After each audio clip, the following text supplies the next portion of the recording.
Before we begin, viewer discretion is strongly advised. The following is for educational and entertainment purposes only. This is the verbatim federal courtroom testimony of the Sean Diddy Combs trial, as reported by Inner City Press. The courtroom was tense. Diddy sat at the defense table, eyes locked on the floor, trying to hide the pressure building around him. The trial had already been a public disaster, but what happened on day 5 shattered everything. No one expected 50 Cent to show up. Even fewer were prepared for what he would say. But the moment he walked through those doors, everything changed. Cameras flashed, whispers rippled through the gallery, and Diddy's composure crumbled before everyone's eyes. For over a decade, 50 Cent had been one of the only celebrities openly critical of Diddy. Now, he wasn't just trolling from afar. He was stepping into the courtroom to stand behind Cassie. And when he spoke, it wasn't for shock, it was for truth. What happened next would ignite a wave of celebrity silence breaking, secret files surfacing, and an empire starting to fall apart. This is what went down when 50 Cent stepped into Diddy's trial on day 5. Day 5 of the trial was supposed to be routine. Cassie was expected to return to the stand for follow-up questioning. The defense had been scrambling to regroup after damaging footage and emotional testimony from the day before. Diddy arrived with his legal team, flanked by extra security, trying to maintain a facade of control. But there was a tension in the air, an electricity that hinted something unusual was about to happen.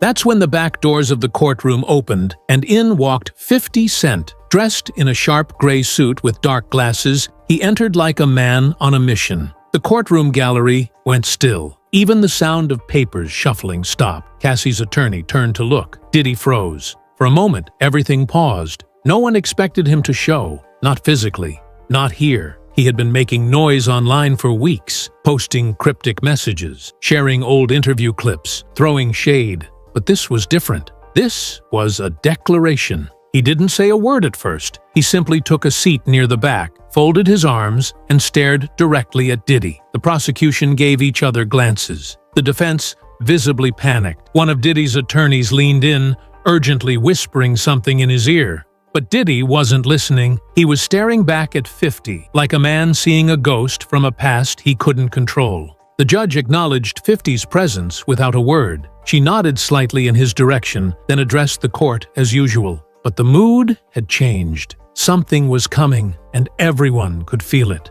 Witnesses say Diddy's demeanor shifted immediately. His jaw clenched. His hands, which had been folded calmly minutes before, now twitched with nervous energy. He knew 50 Cent didn't show up to watch. He came to reveal something. When the lunch recess was called, reporters swarmed the courthouse steps. Cameras were rolling. Microphones were raised. Everyone waited to see what 50 Cent would say. And then he spoke. "I'm here because I've watched this industry protect the wrong people for too long," he began. "Cassie's brave for doing what she's doing. She's not alone anymore. Not while I'm here." It wasn't just a soundbite. 50 laid it all out. He said he'd seen weird behavior from Diddy for years. Things that made him uncomfortable. Things other people laughed off. Things he now saw for what they really were. Everybody knew something was off, he said, but they stayed quiet because Diddy had power, because he could end careers. He confirmed that he had been working with Cassie's legal team behind the scenes, providing documentation, old photos, phone records, even a statement from a former bodyguard who claimed to have witnessed disturbing scenes at Diddy's private parties. 50 said he was tired of the silence, tired of being labeled crazy for calling out what others refused to. Then came the real bombshell. He announced he was funding an independent investigation, hiring private investigators to dig into Diddy's history. Not for clicks, he said, but because too many people have been hurt, and too many people are still scared. Cassie's team released a brief statement thanking 50 for his support, courage, and belief in truth. Diddy's lawyers, meanwhile, called the appearance a media stunt and tried to downplay its impact, but they were clearly rattled. Back in the courtroom, the tension was heavier than ever. Diddy wouldn't make eye contact with the gallery. His fingers tapped the table. His breathing grew heavier. 50 sat silently, arms crossed, watching. The defense requested a private sidebar with the judge. Rumors swirled they were considering requesting a gag order on public commentary. But it was too late. The headlines were written. The footage of 50's courthouse statement went viral instantly. Celebrities who had been silent started to retweet Cassie's original lawsuit. Others posted cryptic messages. The wall of silence was cracking, and 50 was the one who threw the first punch. When court resumed, Cassie took the stand again. But this time, she wasn't walking in alone. She walked taller, more poised, more focused. It was a quiet confidence that only comes when someone knows they are finally being believed. The courtroom noticed the difference instantly. Her voice, though steady before, now had an edge of determination. She didn't just recount memories, she delivered them like a warning. This wasn't just her testimony, it was a confrontation. She confirmed that she had spoken to 50 Cent's team, that she had shared messages, timelines, and recordings, that more witnesses had come forward since his public show of support. "I'm not scared anymore," she said clearly, locking eyes with the jury. Not when people are finally listening. She went on to describe incidents previously too painful to bring up. One involved a trip to the Hamptons in 2017, where she said she was locked in a guest house for 2 days after texting a fellow artist. "He said I embarrassed him in front of the industry," she recalled. "He said I was his property."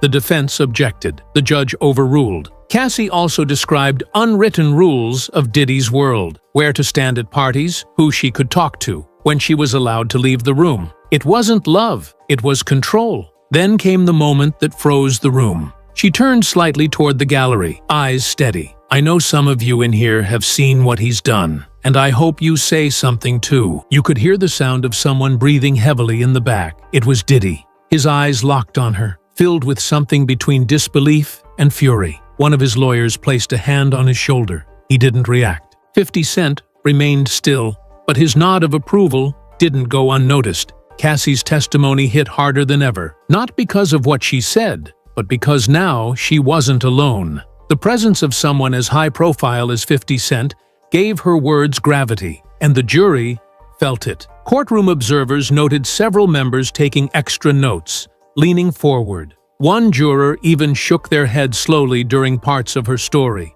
It was no longer just Cassie versus Diddy. It was Cassie, 50 Cent, and a wave of changing public momentum crashing straight into Diddy's carefully built empire. The defense was crumbling, slowly, publicly, and painfully. After 50 Cent's courthouse appearance and Cassie's renewed, confident testimony, Diddy's lawyers appeared visibly disoriented. Gone was the polished legal machine that had strutted into court on day one. In its place was a team scrambling to revise a strategy that had been built entirely on controlling the narrative and portraying Diddy as calm, professional, and misunderstood.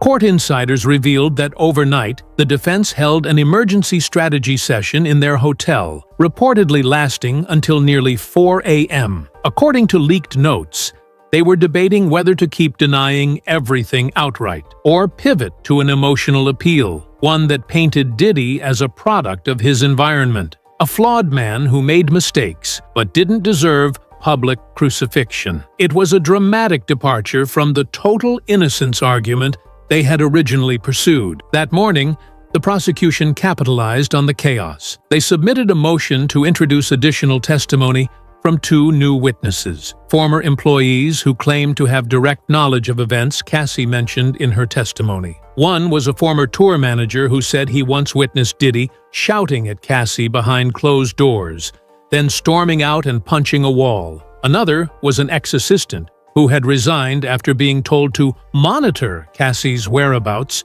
and report back hourly. The defense objected. The judge overruled, citing the relevance of pattern behavior. Meanwhile, the jury was paying close attention. Juror number 7, a middle-aged woman who'd been expressionless the entire trial, was now leaning forward, scribbling rapidly in a notebook. Juror 11, a young man who'd been distracted in earlier sessions, didn't take his eyes off the witness stand. Diddy himself seemed to be fraying. He stopped taking notes. He started whispering, then muttering to his attorneys. At one point, a court sketch artist caught him with his head in his hands. This was not the same man who had once ruled the music industry. This was someone watching control slip through his fingers. Outside the courtroom, The fallout was immediate and massive. Clips of 50 Cent's courthouse statement exploded across Instagram, TikTok, and X. In less than 12 hours, over 60 million people had seen footage of him backing Cassie and calling the entire industry complicit in protecting men like Diddy. For years, celebrity circles had tiptoed around Diddy's name. The whispers were constant, but no one spoke publicly. Now, the floodgates opened. Usher, once Diddy's protege, quietly unfollowed him on Instagram that afternoon. Mary J. Blige, another longtime collaborator, removed every image of them together from her grid. Justin Bieber went further. He deleted multiple posts praising Diddy and released a cryptic story that read, "Sometimes we learn too late who people really are." Within 24 hours, dozens of artists had weighed in. Cardi B posted, "Protect women, no matter how powerful the man is." Drake liked a tweet that said, "Real ones speak up, cowards stay quiet." And even celebrities outside of music, like Viola Davis and Gabrielle Union, shared messages of support for Cassie. But the most dramatic shift came from someone no one expected. A producer who had remained anonymous for over a decade suddenly spoke out on X. "I worked on 3 of Diddy's projects. I saw things. I kept quiet. Not anymore." That post alone had over 300,000 likes by the end of the day. Inside sources told Variety that top executives at Revolt, Diddy's media company, began holding emergency meetings. Advertisers were pulling back. At least 2 sponsors for upcoming brand events had rescinded their deals. One Revolt employee told a reporter, "People are jumping ship. Nobody wants to be the last one standing next to him when this all comes down." And through all this, 50 Cent kept posting. Each message was calculated. One showed an image of him and Cassie backstage at an award show years ago, captioned, "You always deserved better." Another post read simply, "Day 5. It starts here." The message was clear. He wasn't done. Back in court, Cassie's return to the stand was nothing short of devastating. It was her second time up that week, but this time she didn't just speak about what happened to her. She laid bare the system that enabled it. Her tone was measured, but the content was explosive. She detailed what she called control architecture, a term she used to describe how Diddy's team kept her isolated. According to Cassie, her calendar was managed down to the hour. She wasn't allowed to book her own travel. If she was seen speaking to another man in the music industry, someone from Diddy's circle would pull her aside and remind her, "Who made you?" She referenced one incident from 2016, where she said Diddy allegedly slapped a phone out of her hand after she laughed at another artist's joke during a backstage moment at an award show. He said I was embarrassing him, that I didn't know how to act, that I needed to learn respect. And then came the moment that shifted the jury's mood entirely. Cassie introduced an old audio recording, played through the court's sound system, with the judge's approval. In it, Diddy's voice could be heard yelling, "Don't test me, Cass. You know what happens when you push me." The courtroom fell silent. The audio had never been heard publicly. Her legal team claimed it had been obtained from an old, cloud-synced iPad that Cassie had forgotten about until earlier that month. The defense tried to object, but the damage was done. Diddy's face turned pale. One of his lawyers leaned in and whispered, but he didn't respond. Another courtroom sketch artist captured the exact moment he dropped his pen and stared blankly at the audio player like it had betrayed him. By the time court adjourned that day, even Diddy's staunchest supporters in the gallery looked uneasy. His public image, cool, composed, in control, had officially imploded. Cassie's second day on the stand proved what everyone was now starting to understand. This trial wasn't just about a single relationship. It was about what happens when unchecked power meets silence. Day 5 was already tense before it even began. The media was buzzing about Justin Bieber's cryptic online comments the night before, and the building was surrounded by security, like something historic was about to go down. Nobody quite knew what, but then, without warning, at 10:13 a.m., everything changed. That's when 50 Cent walked into the courtroom, not through a side door, not with security shielding him. He stepped in alone, in a tailored black suit and dark glasses, walking straight down the center aisle like it was a stage. He didn't speak. He didn't even nod. But the energy shifted instantly. People who had been leaning back in their chairs straightened up.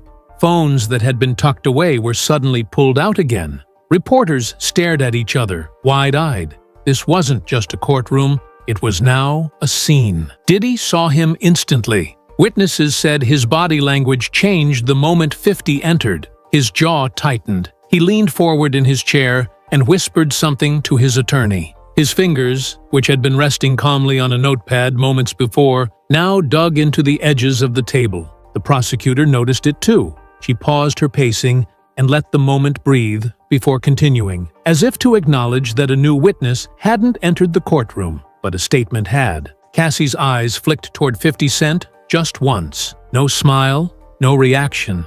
But the moment didn't go unnoticed. The defense team began scrambling, whispering, passing papers. Diddy himself glanced back more than once, visibly rattled. And 50? He just sat there, arms folded, stone still. What no one realized was that 50 wasn't just there to watch. He was there to be seen. What happened next wasn't part of anyone's strategy. Not Diddy's, not the defense's, not even 50's. But it changed the courtroom forever. During Cassie's afternoon testimony, she began recounting a moment that struck a nerve, a 2018 incident at Diddy's Miami estate. She described being locked in a private room for over a day after being caught speaking to another executive. But it was Diddy who couldn't stay still. As she spoke, he began shaking his head. Then came the whispers to his attorney. Then came the bouncing leg. Then he exploded. "That's not what happened!"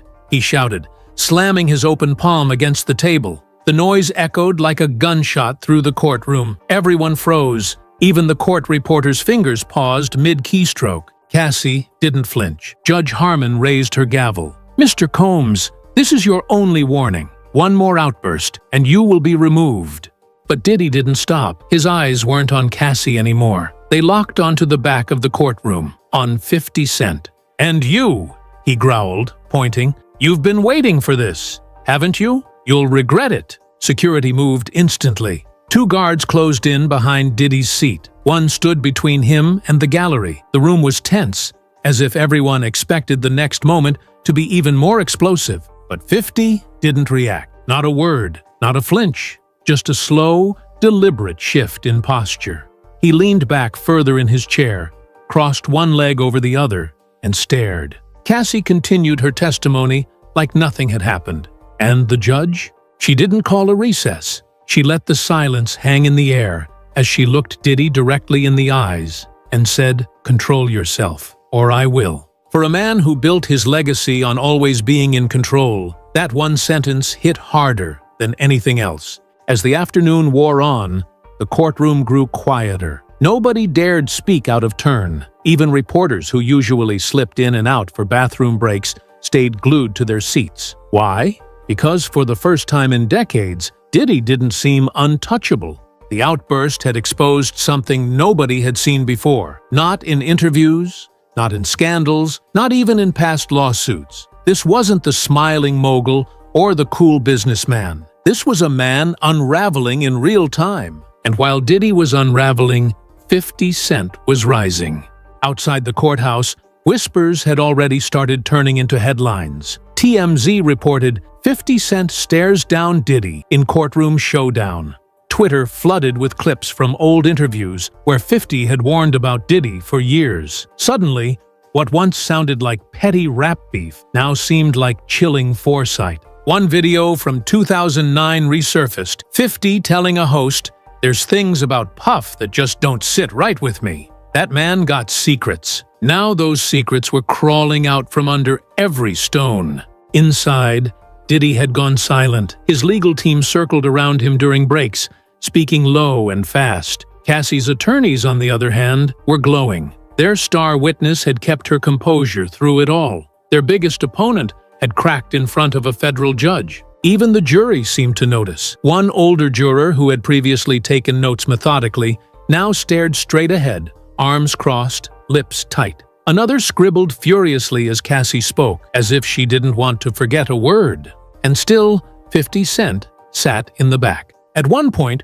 court security asked if he planned to stay the whole day. He didn't answer. He didn't need to. Because by then, it was obvious. This wasn't just day 5 of a trial. This was the day the illusion shattered. The day a silent room watched a powerful man come undone. The day the music industry realized it wasn't business as usual anymore. And it all changed when 50 Cent showed up.